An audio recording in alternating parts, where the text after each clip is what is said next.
Hello everyone, नमस्कार। म दिनेश खत्री। यहाँहरूलाई स्वागत छ यस युट्युब च्यानल इजी लर्निङ क्लासेसमा। आज हामी यस सी प्रोग्रामिङ पढ्ने क्रममा अपरेटर्स एन्ड एक्सप्रेसन्सको बारेमा चर्चा गर्दैछौँ।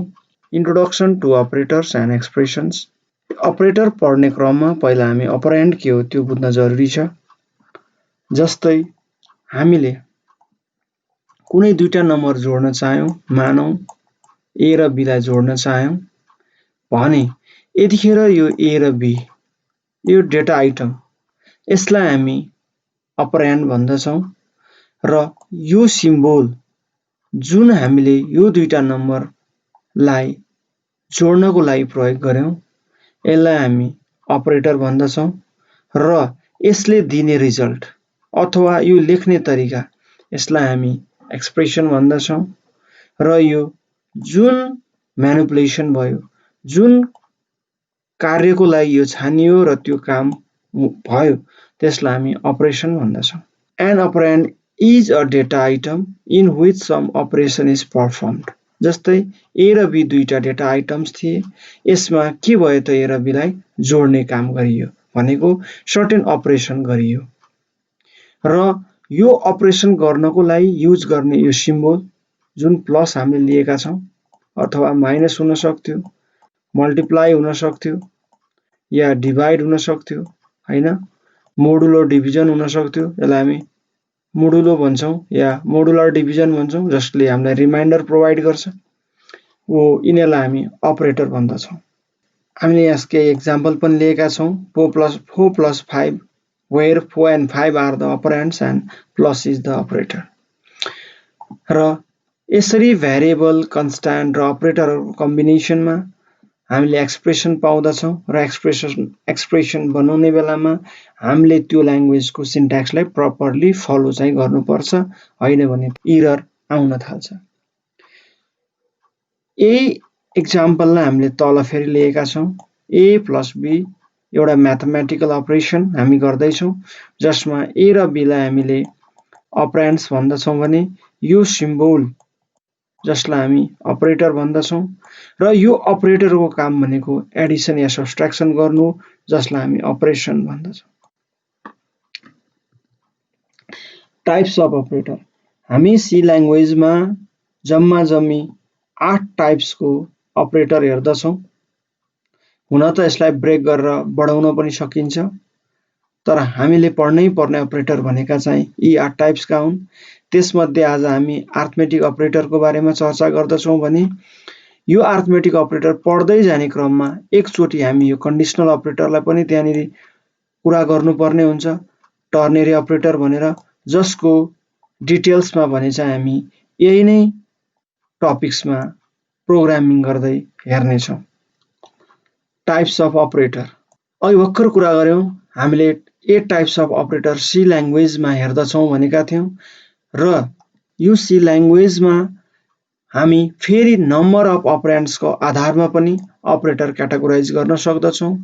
नम्बर अफ अपरेन्ड्सको आधारमा हामीसँग 3 वटा अपरेटर छ भने प्रपर्टिज, फिचर्स या फङ्सन्सको आधारमा अघि नै हामीले 8 टाइप्सको अपरेटर पढ्ने छौँ, चर्चा गरेका थियौँ। अब हामी जाउँ यो युनरी अपरेटर के हो त भनेर। If a operator just needs one operand to perform a task, we call it as a unary operator। जस्तै हेर्नुस् त A++ हामीलाई मात्र एउटा अपरेन्ड भए हाम्रो अपरेसन हुन्छ भने यो सिंगल अपरेन्ड युज गर्ने यो अपरेटरलाई हामी के भन्दा रहेछौँ त युनरी अपरेटर भन्दछौँ र यसको नाम भनेको इन्क्रिमेन्ट अपरेटर हो। त्यस्तै गरी हामी ए माइनस माइनस यो डिक्रिमेन्ट अपरेटर हो। हामी प्लस लिन्छौँ भने युनरी प्लस भन्दछौँ। हामी माइनस मात्र लिएर काम गर्दछौँ, अपरेसन गर्दछौँ भने यसलाई हामी युनरी माइनस भन्दछौँ। प्रोग्रामिङ गर्ने क्रममा यसको बारेमा हामी सबै चर्चा गरौँला।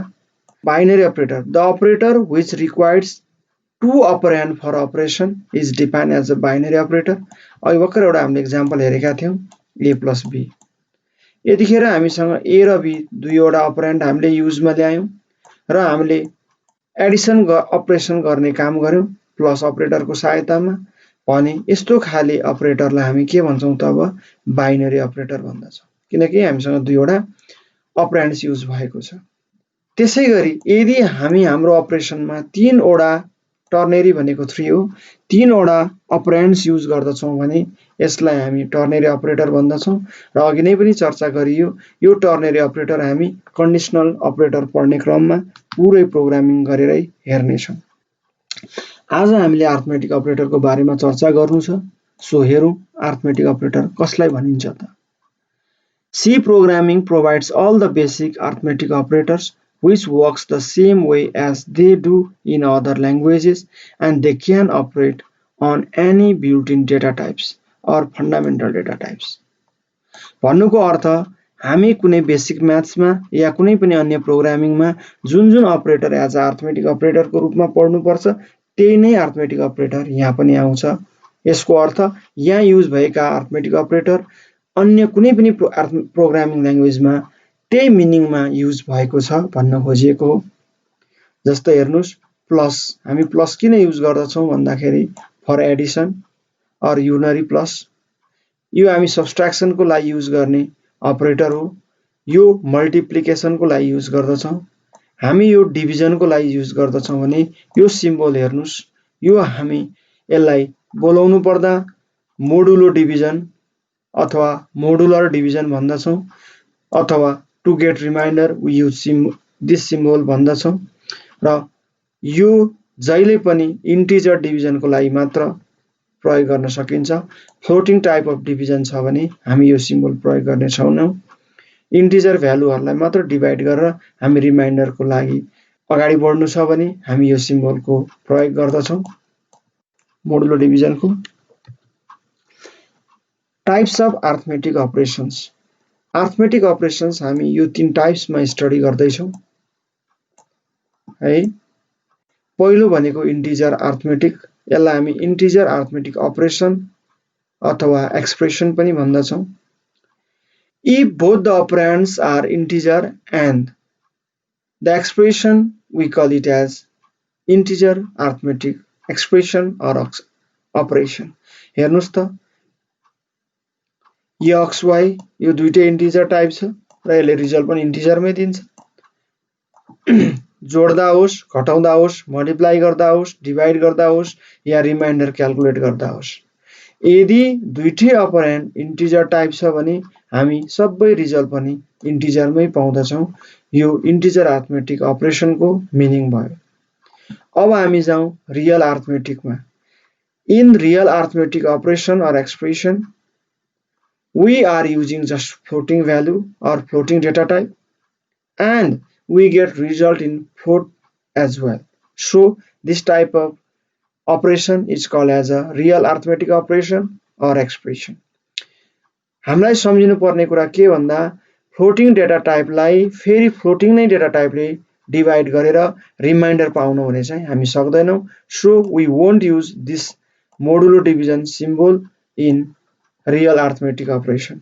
हामी प्लस, माइनस, डिभिजन, मल्टिप्लिकेसन चाहिँ युज गर्छौं भने यो मोडुलो अपरेसन चाहिँ हामी फ्लोटिङ अथवा रियल अरिथमेटिकमा चाहिँ युज गर्न पाइदैन। यदि दुईवटै अपरेन्ड्सहरु फ्लोटिङ टाइपको छ भने हामीलाई ख्याल गर्नुपर्छ, हामी यो सिम्बल प्रयोग गर्न पाउने छैनौं। र मिक्स मोड अरिथमेटिक, हामीले युज गर्ने दुईवटा अपरेन्ड मध्येमा एउटा फ्लोटिङ र अर्को इन्टिजर छ भने त्यतिखेर त्यस्तो खाले क्याल्कुलेसन गर्दा हामी त्यसलाई मिक्स मोड अरिथमेटिक अपरेसन भन्दछौं। अब हामी एउटा डिभिजन रुल पनि हेर्नुपर्ने हुन्छ यो अरिथमेटिक अपरेसन पढ्ने क्रममा। When an operand of certain data type is divided by another operand of certain data type, value र डेटा टाइपमा चाहिँ त्यसको रिजल्ट निर्भर गर्दछ। जस्तै हेर्नुस् हामीसँग यो डिभिजन रुलमा इन्टिजर डेटा टाइपलाई इन्टिजरले नै डिभाइड गर्दैछौं, मिन्स इन्टिजर नम्बरले नै डिभाइड गर्दछौं भने हामी रिजल्ट इन्टिजरमै पाउँदछौं। अघि नै हामीले इन्टिजर अरिथमेटिकमा यो कुरा हेरिसक्यौं, जोड्दा, घटाउँदा, मल्टिप्लाई गर्दा, डिभाइड गर्दा या मोडुलो अपरेटर युज गर्दा हैन हामीले रिजल्ट इन्टिजरमै पाएका थियौं। फ्लोटिङ डेटा टाइपले नै डिभाइड गर्दा भनेको फ्लोटिङ नम्बरले नै डिभाइड गर्दा रिजल्ट पनि फ्लोटमै आउँदछ। त्यो पनि हामीले अघि रियल अर्थमेटिक अपरेटरमा हेरेका थियौं र यतिखेर चाहिँ हामीले यहाँनिर मोडुलो डिभिजन चाहिँ प्रयोग गर्न पाइदैन है, हामी गर्ने छैनौं भनेर कुरा गरेका थियौं। अब इन्टिजरलाई फ्लोटले डिभाइड गर्दा होस् या फ्लोटिङ नम्बरलाई इन्टिजर नम्बरले डिभाइड गर्दा होस्, हाम्रो रिजल्ट भनेको चाहिँ फ्लोटमै आउँदछ। यो कुरालाई हामी ख्याल गरौँ र यसको लागि एउटा एक्जाम्पल पनि यहाँ हेरौँ। 50 डिभाइडेड बाइ 3 गर्यो भने हाम्रो एन्सर एक्चुअली क्याल्कुलेटरमा 50 डिभाइड बाइ 3 गर्ने हो भने 16.666667 मा यसलाई इन्टिजर पार्ट भनिन्छ। यसले इन्टिजर पार्ट मात्र डिस्प्ले गर्छ, भन्नुको अर्थ डेसिमल भन्दा पछाडिको पार्टलाई यसले ट्रङ्केट गरिदियो र हामीले इन्टिजर भ्यालु मात्र देख्न सक्यौं। अब हेर्नुस्, फ्लोटलाई फ्लोटले डिभाइड गर्दा रिजल्ट पनि फ्लोटमा 50.0 लाई 3.0 ले डिभाइड गर्दा हाम्रो एन्सर 16.66667। फ्लोटिङ र फ्लोटिङ। अब हामी जाउँ इन्टिजरलाई फ्लोटले डिभाइड गर्दा। हेर्नुस् त, यो 50 इन्टिजर हो, 3.0 फ्लोट हो, हामीले रिजल्ट फ्लोटमै पाउँछौं। फ्लोटलाई इन्टिजरले डिभाइड गर्दा पनि रिजल्ट फ्लोटमै। यो 50.0 फ्लोटिङ भ्यालु, 3 इन्टिजर भ्यालु, हामीले रिजल्ट पायौं फ्लोटिङ भ्यालु नै। भनेपछि यो कुरालाई चाहिँ हामी क्लियर हौं है। हामी एउटा प्रोग्राम हेरौं यो अर्थमेटिक अपरेटरलाई अझ राम्रोसँग बुझ्नको लागि। जस्तै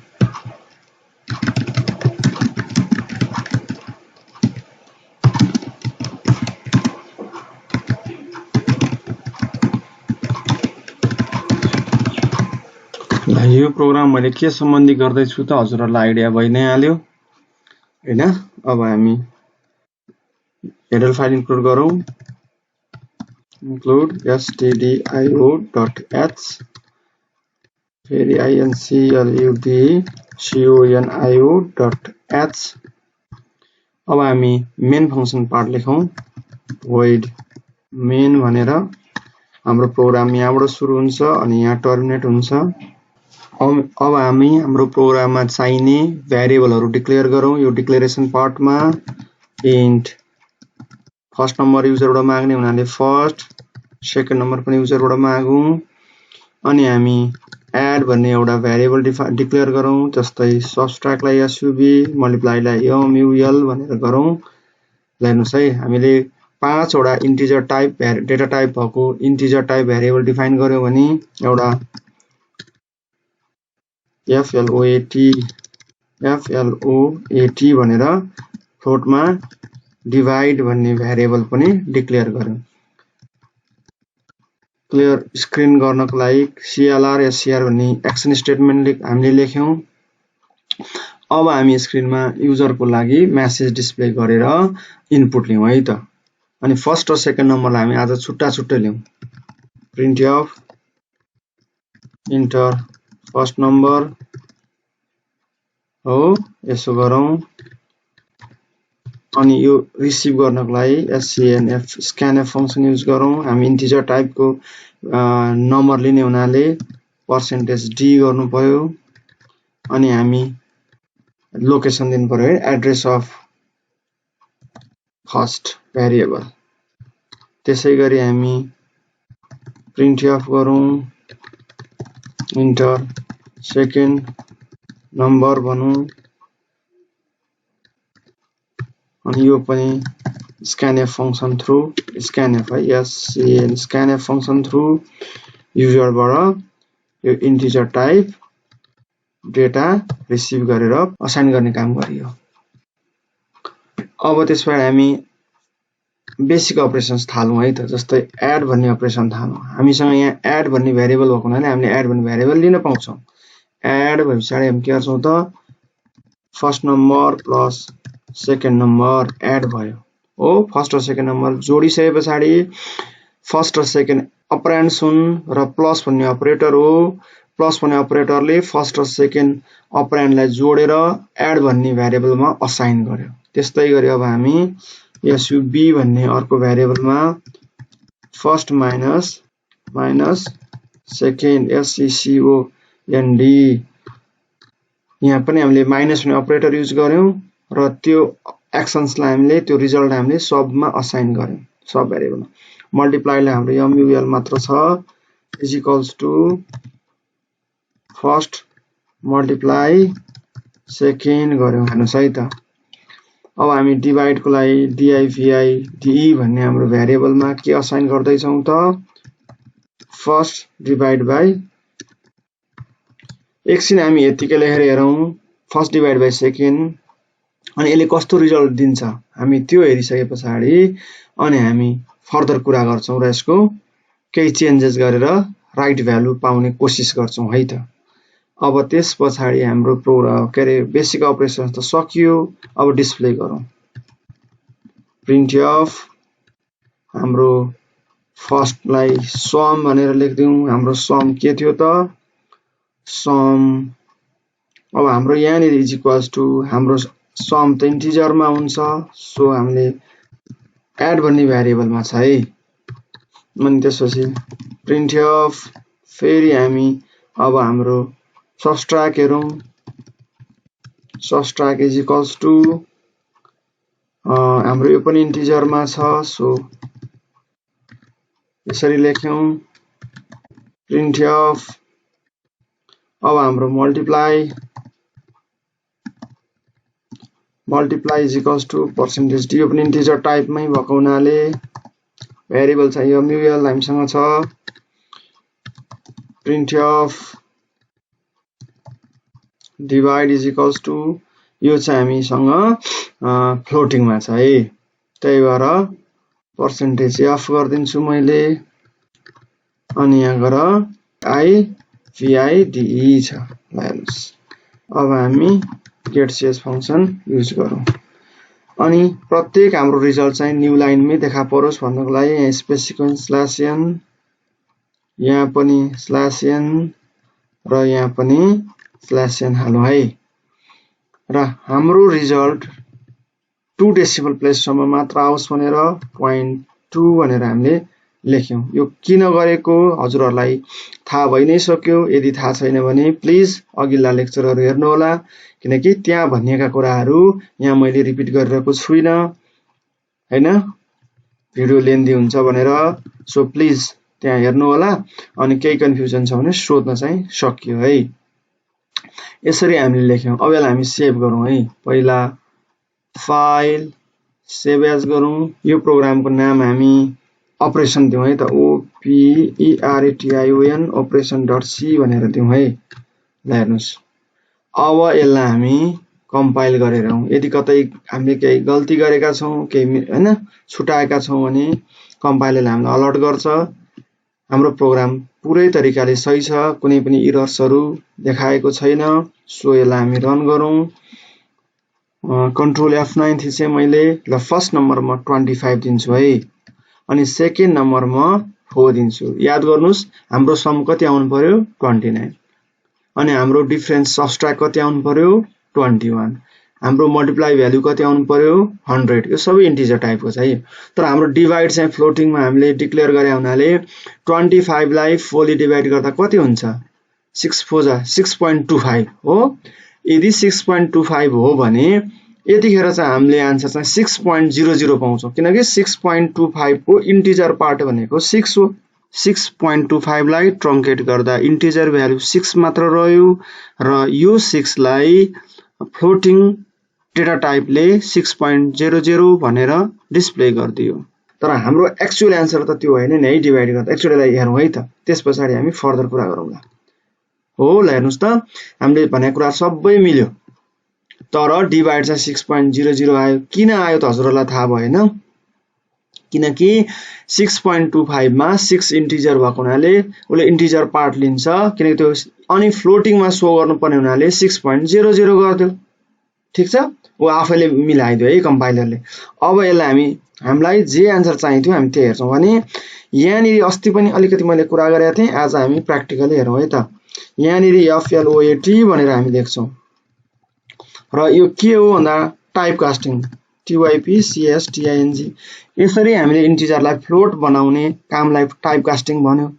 यसरी टाइप कास्टिङ गर्यो भने अघि भर्खरको रुल के थियो, त्यो डिभिजन रुलमा के थियो भन्दाखेरि int divide by int result int, अनि int divide by float result float, float divide by int result float, अनि float divide by float result float. ठीक छ। हो यो कुरा चाहिँ अघि हामीले हेरेका थियौं रुल्समा अघि है। ल हेर्नुस्, त्यसले गर्दा यहाँनिर के भइदियो भन्दाखेरि यहाँनिर नि integer divide by float, integer divide by float त रिजल्ट फ्लोटमा आउनु पर्यो नि। यसो भयो भने चाहिँ हाम्रो एन्सर 6.25 नै आउँछ, किनकि इन्टिजरलाई फ्लोटिङले डिभाइड गरे पछाडि त त्यसको रियल भ्यालु जे भेटिएको थियो त्यही नै भ्यालु सो गर्ने भयो। ठीक छ। ल यसलाई हामी अब सेभ गरौँ अनि रन गरेर पनि हेरौँ है त। ल कम्पाइलै पनि गर्दिउँ, हुन त अघि नै कम्पाइलेसन भइसकेको छ। अब यसलाई रन गरौँ, अघि नकै भ्यालु दिन्छु है म 25 अनि सेकेन्ड नम्बर चाहिँ 4। ल हेर्नुस् हाम्रो एन्सर हो, अघि न सबै मिलेको थियो, एउटा डिभाइड एन्सर चाहिँ 6.00 आएको थियो, तर हामीलाई चाहिने चाहिँ 6.25। सो हामीले के गर्यौं त टाइप कास्टिङ गर्दियौं अनि डिभाइड रुल अनुसारको हामीले भ्यालु पनि पायौं। क्लियर हुनुभयो नि है। यसरी हामीले बेसिक अरिथमेटिक अपरेशन्स यो 4 वटा हेर्यौं भने अब पछिका लेक्चरहरुमा हामी यो अपरेटर्सहरुसँग रिलेटेड अरु धेरै भन्दा धेरै प्रोग्रामहरु गर्नेछौं। अब साच्चै हाम्रो प्रोग्रामिङ च्याप्टर चाहिँ रमाइलो हुँदै जानेछ। सो प्लिज तपाईहरुले यसलाई अलिकति प्र्याक्टिस गर्नु होला। यो बुझ्नु भयो भने हैन, हजुरहरुलाई सजिलो लाग्न थाल्यो भने यस पछाडीको प्रोग्रामिङहरु झन सजिलो र रमाइलो लाग्दै जान्छ, किनकि हामीले पछि त यस्तै युज गर्ने हो, थप्दै जाने हो। सो प्लिज तपाईहरुले प्र्याक्टिस भने चाहिँ धेरै गर्दिनु होला है। जसरी पनि हामीले त बुझ्नु, सिक्नु र राम्रोसँग प्रोग्रामिङ गर्न सक्ने हुनु पर्ने छ है। I hope you will do better. आजलाई धन्यवाद। हामी नेक्स्ट लेक्चरमा अन्य प्रोग्रामिङ यस्तै अपरेसनसँग रिलेटेड रमाइलो प्रोग्रामिङ लिएर आउनेछौं। हुन त आजको यो प्रोग्राम पनि साच्चै नै रमाइलो प्रोग्राम भयो, हामीलाई आइडिया पनि भयो अपरेटर्सको बारेमा है। ल हस्त धेरै धन्यवाद समय दिनुभएकोमा।